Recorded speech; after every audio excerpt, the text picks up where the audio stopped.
everyone's very welcome. As I said, we are very proud and delighted to welcome Phil Reynolds here this afternoon, not least because Phil is a Cinemagic alumni, but Cinemagic is also just very proud of the talented individual that he is, and for lending his time to Cinemagic today, because I think, Phil, you could still be classed as a young person, so what better young person to help inspire everyone here this afternoon. I've produced 2 series over 35 episodes, and I wanted to do it because when I live in Manchester, which I've spent the last 2 years in Manchester and 3 years before that working in London, and because we were furloughed working in television, which is where I predominantly work, I was able to work from home in Bangor, so there was no point in me being over there when everyone would be going home to the outskirts of Manchester or whatever it may be. So I thought, let's build a platform that could crash and burn after the first episode. Would anybody want to listen to it? I have no idea. But I found a lot of the interviews on the commercial stations primarily were sort of, oh yeah, you played at the Odyssey to 20,000 people over 3 nights and your new single is #1 in the charts. Everyone knows that. Everyone can Google that. They can go on Twitter. They can know it by attending both the gigs. So let's come up with a platform that is completely different. You've got household names, but nobody knows what they do in lockdown. So when I reached out, as an example, with my first podcast, which was the Lockdown with Phil Reynolds, I reached out to Gary Lightbody's people at Snow Patrol, and we were still in the process where we didn't know if we were going back to work after the first 3 weeks of lockdown. So if he had said no and I was going back to work, well, at least I tried. But his people came back to me and said they would talk to him. It would probably be a fortnight or so, but he would come back and confirm. And he did, and he said he would love to do it. And from there, off we went. So getting back to what I'd said about the content on the local radio stations, and I'm sure this applies to England as well, and to Scotland and Wales and Ireland, but I wanted to talk to Gary about things that people didn't know. So I spent hours, and I mean hours on end, for 2 weeks to talk to Gary for about 50 minutes. So I didn't know how long I had with him. We just went with it until I felt that we had done enough, or Gary was going to say, right, I'm bored now, bye-bye. But that didn't happen, thankfully. So I researched into his social media. I researched into stories about being from Bangor. And then I said to him, I saw on your Instagram that you were chased through your garden by a pheasant. And he just stopped in his tracks and he started laughing.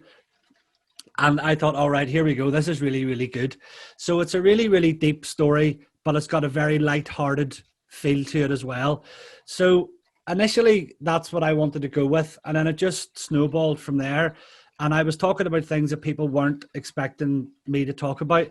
And it was picked up by national newspapers. It was picked up by online platforms. Belfast Live picked it up.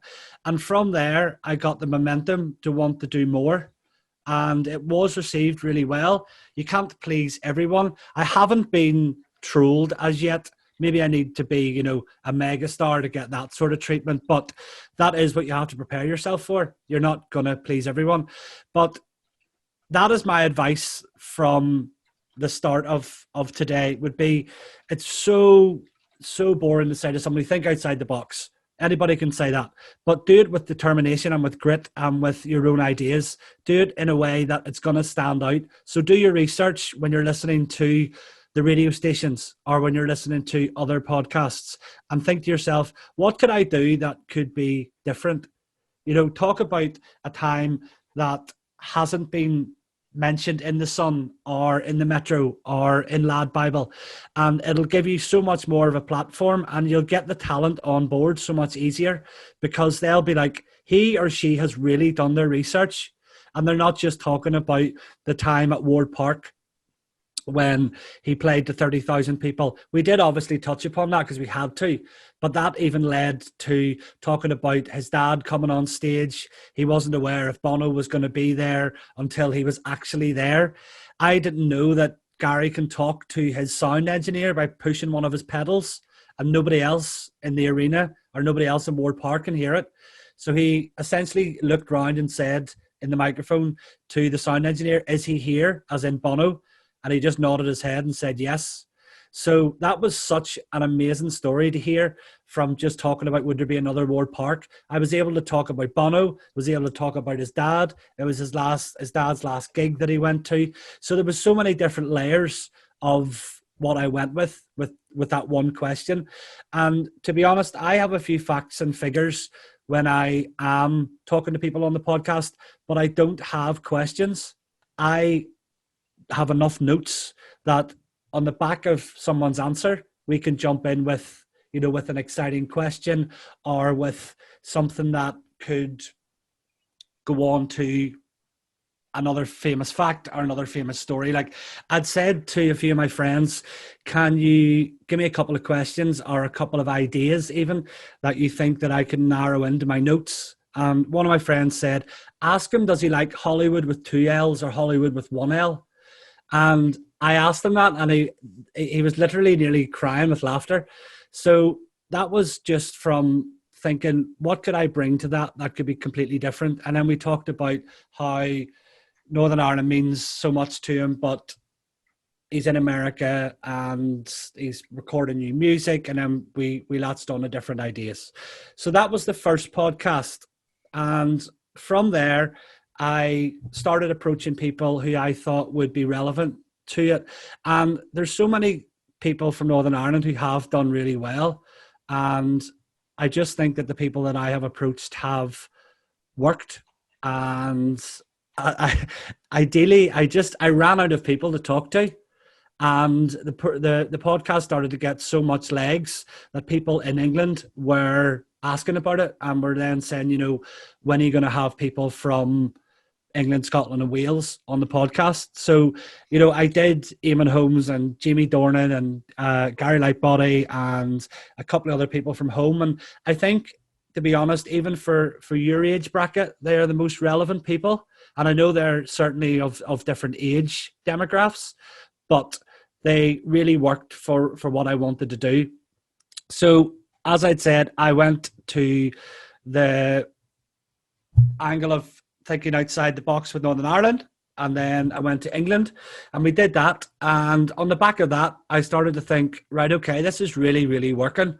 And it had come to the stage where journalists were contacting me in advance of me putting out a podcast to see if they could listen to it, to get some words from it for newspapers, which I was completely blown away by. Just got a part of my life.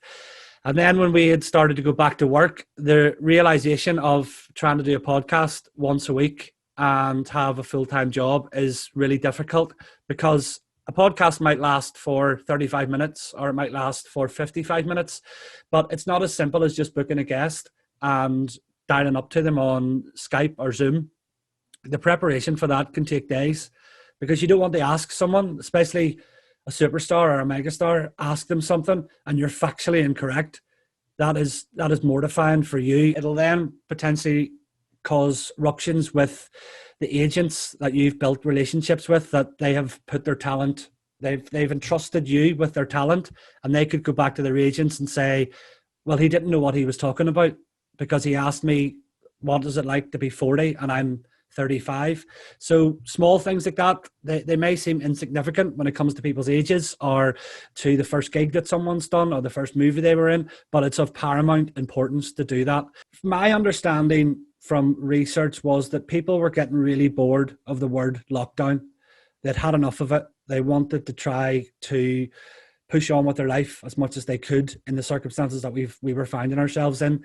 So I wanted to do something that was something similar, but something without the tag of lockdown. And that was when I was approached by a production company in London who've done loads of content for Channel 4, and they're in the process of producing some more factual entertainment at the minute for Channel 4.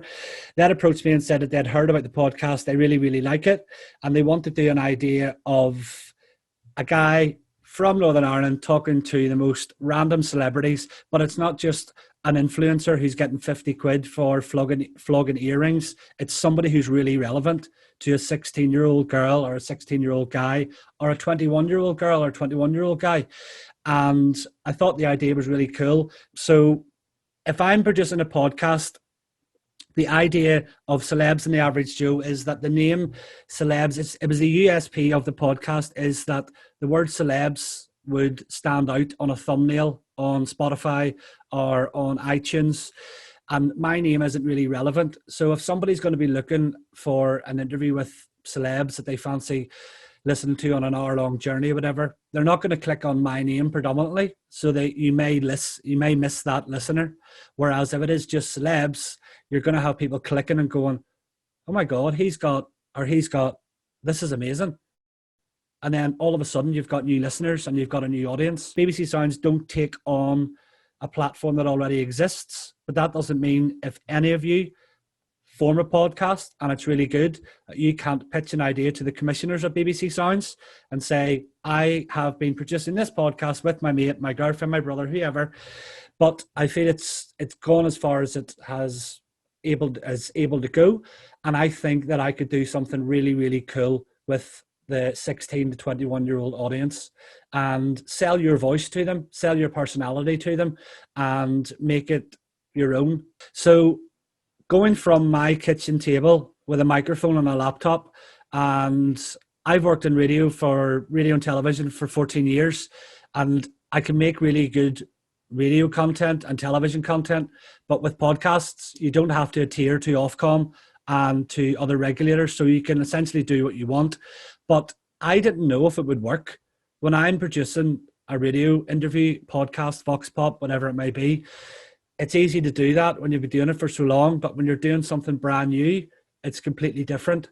So it's worked because I've studied enough of other podcasts or what other people have been doing, and I think that it's clicked because I've been so determined to want to make it work. Say you're doing a podcast for twice a month, as an example. It's so important that you have talent booked for the next at least 2 months, because for whatever reason, if somebody pulls out or wants to move a date, then you can run the risk of not having a podcast that goes out that week, and that's not viable for an audience, be it a small audience, be it your mates or your family. You want to make sure that it's flowing and that it looks slick, and make sure that you have really, really cool artwork. It doesn't have to be like Apple standards, but make sure it's a cool image of you, or it's cool font that sells you and your platform, and make it something that's just really, really engaging with the audience, and believe in it. And if it doesn't work, then it doesn't work. Try again with another idea. When I had started in Cinemagic, when I'd taken part in Cinemagic in 2005, I had this dream of wanting to work in radio and television, and I could never ever see it coming to where it has came to. And there's times when I was working in BBC Radio Ulster for 7 years, and I applied for a job answering the phones in Radio Ulster, so like on Nolan, Hugo Duncan and other phone-in programs. And I was told by someone there who has since left that I was too ambitious to get a job in a phone room. And I thought to myself, well, that's not really the most positive thing that you could ever say to someone who is busting with ideas and bursting with enthusiasm. So I thought, right, okay, I don't think I can get any further here. And I spoke to a few of my line managers, and they had said, well, why don't you chase that dream that you've always said about London? And I did. And it was the best thing that I ever did. So if you ever feel that you're hitting a brick wall or the door isn't open, by all means, keep banging on it. But if you have to take a different direction, do that. And just think about all the creative ideas that you have. Like, even if you're on a bus or if you're on a train or even if you're like in the shower, if something comes to your head, write it down and then have that notepad or whatever it may be and go back to that in 2 days' time. And you may have forgotten about the first idea and then go, oh yeah, that could work with this or this could work with that. And Cinemagic was the best thing that I ever did from a young age, because I was studying in Bangor Tech, and to get to do Cinemagic with Dermot O'Leary is unbelievable. Like, getting to sit down and interview Dermot O'Leary and he interviews you, it's very difficult to not feel like a rabbit in headlights, but it's certainly very, very enjoyable. And it's an organisation that we're really, really lucky to have in Northern Ireland, and that's why Claire has always kept in touch with me and I've always kept in touch with her, because it's nice to, like, I was so privileged and so honoured to be asked to give you guys a bit of advice. Always try to be as obscure or bizarre in a way with the guests that you have on your podcast. If you're doing something about football, or if you're doing something about the arts or something about science, don't always have people that your listener or your audience expect you to hear or expect to have. Somebody that's in the papers, you're expecting it. There's so many different radio stations that have the same person on the same day or the day after, because they're doing a massive outreach. They're playing in the Odyssey, and they're doing interviews to sell their show, essentially. And all it is just sort of, oh, you've done this or you've done that, or are you looking forward to coming to Belfast? Of course you're looking forward to coming to Belfast. They're playing to 10,000 people. So getting back to what I'd said at the start, think of things that are really going to make you stand out, that a newspaper could potentially pick up and go, like, I heard this podcast. I haven't really heard of the girl before, but it was my daughter that was listening to it, and she was asking these really unbelievable questions. And I found out about Rag and Bone Man that the last time he was in Belfast, he went to Nando's, but he didn't really like it, so he went to the Duke of York. Or, funny little things like that. It's just about trying to be as creative as you can with what you want to do. And it's enjoyable as well, editing your podcasts and putting them all together and mastering the sound and just building up a little rapport. Put that into your mind. Not everyone started off with, 1 million listeners who weren't famous. I was talking to one of the execs. I worked on the last series of Nolan, so my job was the talent booker and producing the VTs that you would have seen going out on the show. So we had Harry Redknapp as a guest on the podcast, and he was just so funny. He was just the Harry Redknapp that you see on television and everyone loves. But his podcast is massive because he's signed to Global, who own I think it's not Capital. They own Kiss and all the other like massive stations in the UK. So it's so easy for him to get a massive following so quickly because he's a household name and everybody wants to see what he's going to be saying to, another footballer or an actor, whoever it may be. But you're starting off from your bedroom, your living room, your kitchen, wherever it may be. And if you have an idea, run with it. And what's the worst that could happen? It takes a lot of bottle to put something together and to put it out. Because when I was growing up and when I was 16, like I was working in a nightclub collecting glasses, and that was my podcast. Going out and listening to the music and listening to the DJs and doing that every Friday and Saturday night. There wasn't the platforms that we have now to do stuff like that. I would have loved to have done it. I probably wouldn't have been very good at it back then, but for you guys, the world is at your feet. Just do it and learn on your feet as well. If you've got an idea, why not go out when COVID, the restrictions are relaxed a little, and go out and do a bit of what we would call, I guess in television, street casting, but ask people ideas. What do you think about this? There was someone talking on the news about a podcast, and we're just doing ideas for this. You don't have to tell them it's yours, but you can get, a feeling for the idea that you've got, but obviously marry that in with the audience that you want to have as listeners. There's no point in doing a program about arts and then going to a football organization who have only sole interest in sport.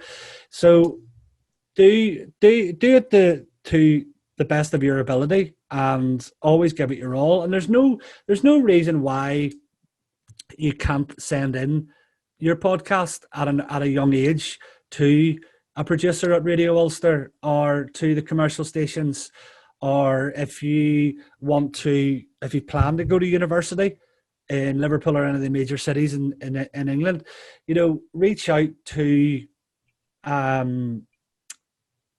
like not charity stations, but like local stations, voluntary stations is the words I was looking for, and reach out to them and say, I'm in the process of producing a podcast and I'd love to hear your thoughts on it.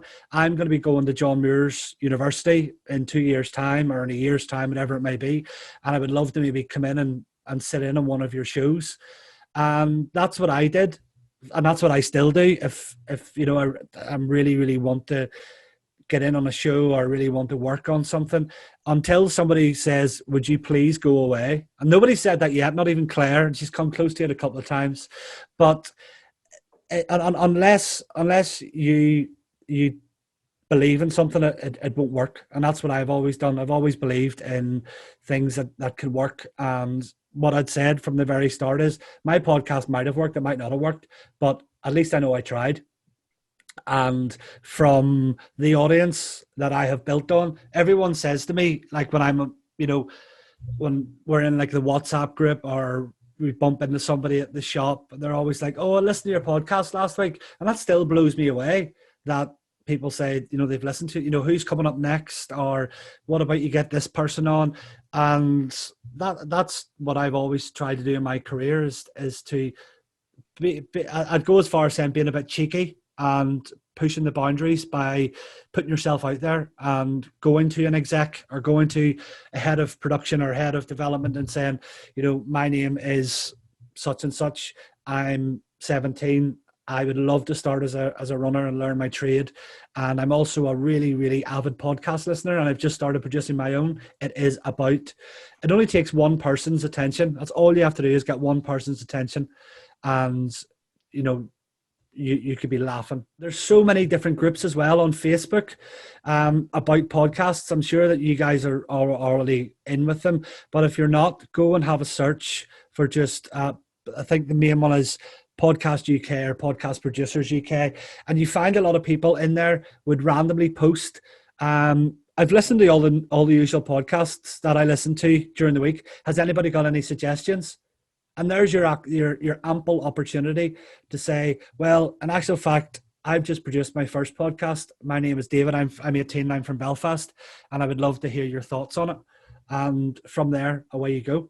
I reached out to loads of people for Nolan Live, the last series that I'd worked on, and a lot of people said no because they finished, like a lot of actresses that we wanted on the show from Northern Ireland, they'd finished what they just worked on and they're not doing anything for the next 3 months.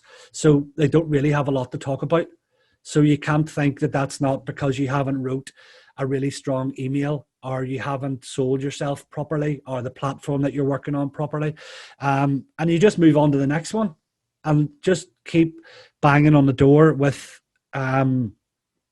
ideas and with talent that you think could work. It doesn't have to be talent. I apologize if I'm banging on about talent, but because my podcast is talent based, that's what I've had to do. But if you're looking for experts, that say you would love to have David Attenborough on your program, why not reach out to professors in universities across England and in Jordanstown and at Queen's who are professors in their respective careers, and then go to David Attenborough's agent or people at BBC One and say, these are the people that I've had on my podcast and they've all given me a flavour for the human race and why we need to pay more attention to global warming. I've had 10 people on and it's been so receptive with the people that have listened.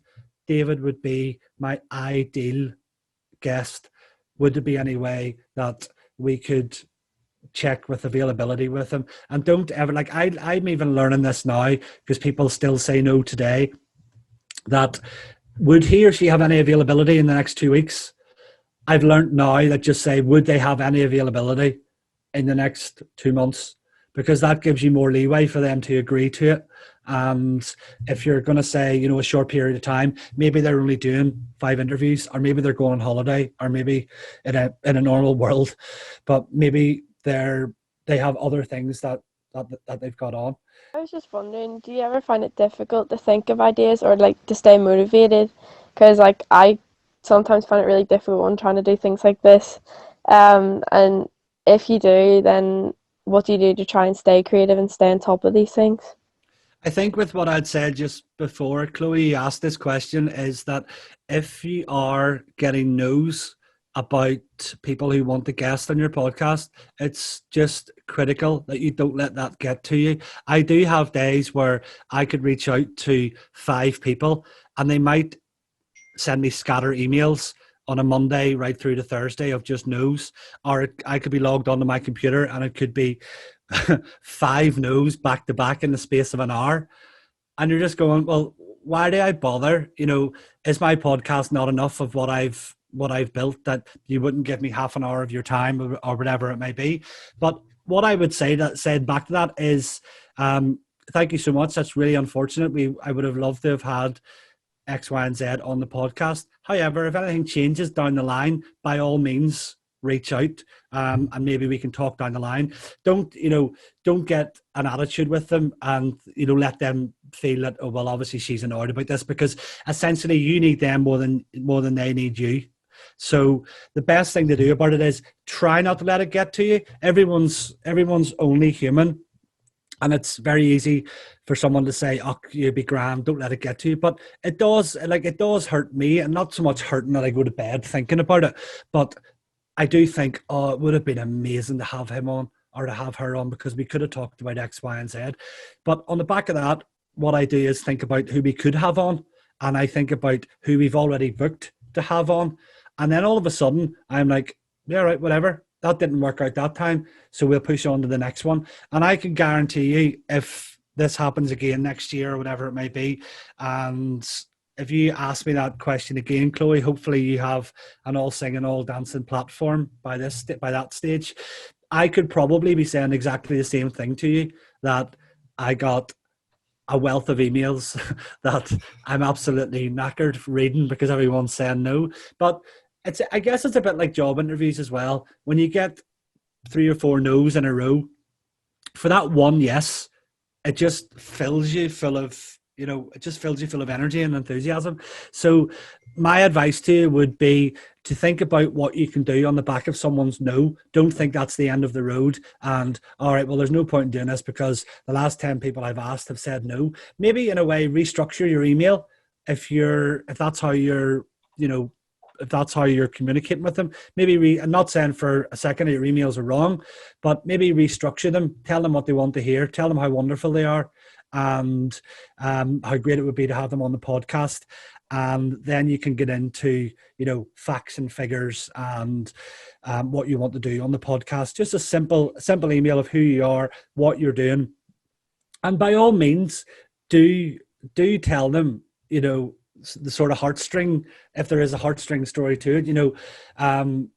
I'm really struggling with college at the minute, and this podcast has really helped me to be as creative as I can, and that's why I want to keep doing it. And it'd be really good to have someone like your artist or your whoever on the podcast. So don't ever for a second let a couple of no's rock your boat. I know you spoke a bit about it, but I was just wondering, like, what guests, as in what ones you'd like to have on the show, or like how you'd go about contacting them and stuff like that. I can give you that in 2 names. I would love to have Sir Alex Ferguson, and I would also love to have Barack Obama. They're two completely different people, but 2 very frightening leaders and 2 very successful leaders. So they would be my ideal guests. And I have reached out to Obama, believe it or believe it not. There is a website about the Obamas and you can contact them. that was about 11 months ago. So I'll maybe take the hint from that I probably won't hear back. When it comes to talent, it totally depends on who it is. Like, there's a program on Channel 5 at the minute called The Agreement, and there's a girl who plays the lead called Christine Evan, I can never pronounce her name, Evangelisha. So she is also just finished filming The Fear of the Walking Dead, which is obviously a massive series in America. So I was following her throughout the program that I've been watching, and I'd seen that she was posting up stories that she was filming the new series. So I had seen that she's online, and getting back to being sort of cheeky when it comes to approaching people, it said that she was online. So I thought, right, okay, it could be her running her socials, or it could be her management. And 99.9% of the time, it is their management who are posting about actors or actresses or whoever it might be. But I'd sent her a message, and I just said, I produce a podcast in Belfast. I'm watching your program at the moment, and I would love to have you on as a guest. And about an hour later, I got a notification that she'd replied, and she said, that would be amazing. I'd love to be on it. This is my agent's email address. And she gave me her agent's email, and I then reached out to her agent, and we recorded it about 2 weeks ago. And with other talent, if somebody comes to mind that I really like, the best way, and it's always worked for me, is, say, for instance, it's an actor or an actress, put their name in, stick in Twitter beside it, and the majority, unless they are like Brad Pitt, super famous, they're not going to have their agent or a contact email in their bio. But the majority of still prominently big people would have their contact details there, so you can reach in from that angle, or just by simply searching David Jones management, David Jones US agent, David Jones UK agent, and from there you'll see a list of people who manage those certain people. And then getting back to what I'd said to Chloe about your email, don't go on and on and on about what you're doing, and like, if you bear in mind that people say no to stuff all the time, if they get an email from a random person that's got 16 paragraphs, and an agent is getting bombarded with TV requests and invitations to the Golden Globes, whatever it may be, they're not going to pay much attention to it. So just a short, concise email about who it is, what you are, who you are, and what it is you want to do. And then even say, I've attached a PDF, always looks nice and slick and smart. I've attached a PDF and some artwork of my podcast. I have had previous guests such as A, B, and C, and it would be great if you had any availability over the next couple of months. And if they don't come back to you, like, don't be emailing them in 2 days' time. Leave it. Put a reminder on your phone. That's what I would do, because I would forget. Put a reminder on your phone for maybe 7 or 8 days' time, and then just send it, just a polite nudge that I'm just writing to see if you had received my email that I'd sent regarding availability with X, Y, and Z. And then you're being polite, and you're not really sort of banging on the door too much. And again, if they don't sort of come back to you after that, there's probably no point in pursuing it, because that could be a polite no. But again, don't take that as a negative on your behalf, because your platform isn't worthwhile or you're not worthy yourself. It's always so important to keep up really good relationships with agents. Like, I was working with an agent in America who I've never met and probably never will meet, who manages Tara Reid. And I was looking at all the actors and actresses, and I couldn't believe she managed Tara Reid from American Pie, who hasn't really done a lot in the last maybe 10 years or so. And then I'd seen that she manages a couple of the guys from Selling Sunset and from other reality programs in America. So I have got 3 people actually from the one agency. I would say listen back to the podcasts that I've done. I attach a link with the backstory and the guests, how the podcast was formed, how many countries it's listened to. It was number 10 in the entertainment entertainment news on iTunes in February. So that's always a cracking line to have at the start. And they have the links that they can click on, and then they can automatically see who the guests are, and that gives them a feel for the podcast. So natural, and you are you on the podcast. So like, how important is that for the guys here today, just to remember and to make sure, just so that it all comes across authentically, I suppose? I think that the word that Clara's just used there is so important. It's about being authentic. Don't put on an accent that you think works because it's cool or it's trendy or it's whatever else. Like, before I came back to do a couple of shows in Belfast, I was living in Manchester, and the joke with all my mates is that when I go to Manchester, when I come back, my accent is stronger than it is when I left. And I'm not one of those people, and I always say to others, don't, act in a way that you think it's trendy just because everyone's doing it on social media or whatever it may be. Be yourself.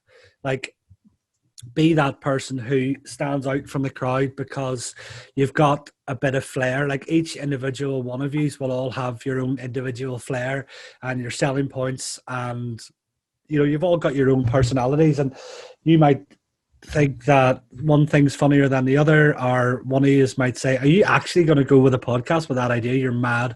And others might think it's a really good idea.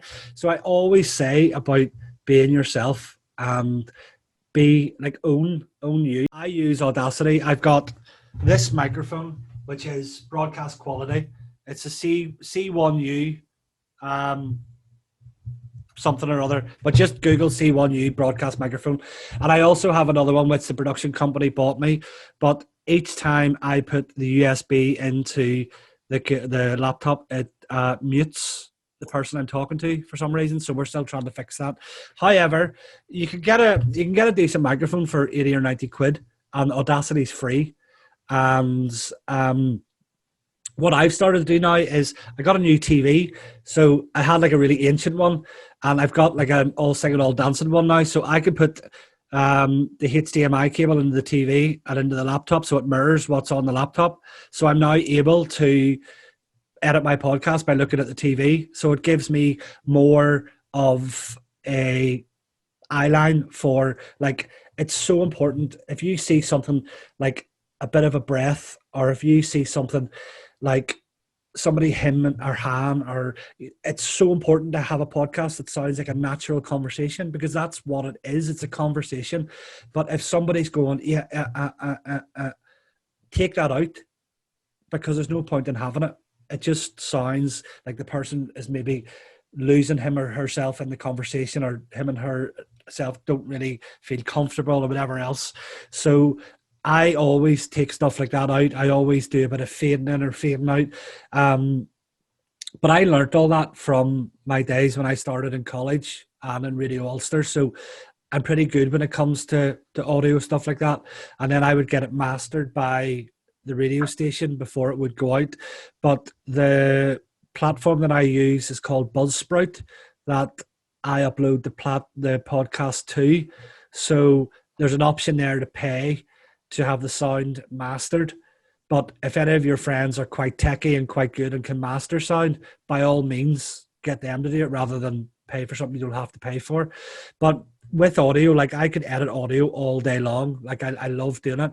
And you guys will get the buzz for that as well. It's just such a buzz to have your little podcast that you produced and you made happen, and you're editing it. And I'm not suggesting that you guys are going to spend an hour editing a 20-minute podcast. You might be happy with it. You might take out the top of it and the end of it and save it down, and away you go. But I've just learned from studying at Radio Ulster, thinking to myself, right, well, this is going out on the radio, like, so it can't, we can't have any mistakes here. So it's so important as well, if you've listened to it, even if it's a half an hour podcast and there's no mistakes, or there's no blips or whatever else, just listen to it again before you finally save it down, because once it goes out, it goes out. And it's a bit like live radio. All right, you can delete the podcast, but people have still heard it. And you don't want to send a podcast to an agent and then him or her to listen to it and go, why in God's name would I put my artist on that podcast when he or she doesn't know how to edit one properly? So it's just literally looking for small things, like someone hemming or hamming or coughing or whatever it may be. And it's important as well, like with the microphone, like even when I started doing this, I was talking over the top of this. So the guy who masters my audio was coming close to wanting to murder me because he had to spend hours trying to fix it. But it's just a simple task of that. So I talk in to that as opposed to over the top of it. So you don't want to be recording a podcast with someone that you've spent hours setting up to then listen back and go, well, the audio sounds absolutely horrendous, I can't use it.